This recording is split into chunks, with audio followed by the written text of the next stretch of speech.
भेटला. वाघ म्हणाला, आता मी तुला खातो.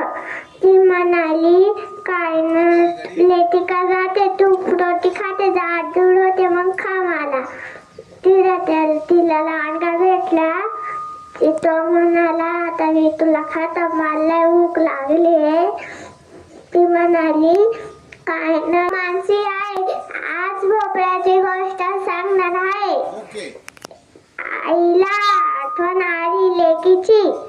आई म्हणाली, चला आपण लेकीकडे जाऊ. तिला ना वाघ भेटला. वाघ म्हणाला, आता मी तुला खातो.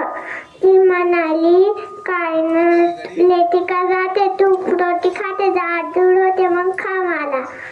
तिला लांडगा भेटला.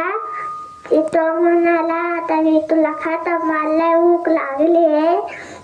ती म्हणाली, काय ना लेकी का जाते, तू रोटी खाते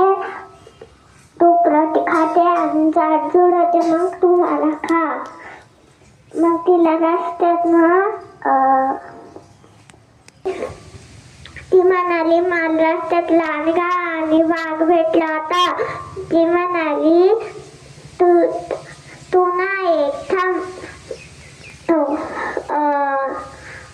देते त्याच्यातलं काय ते भाजीपाला राहत तो काढून टाकते, मग तू बस.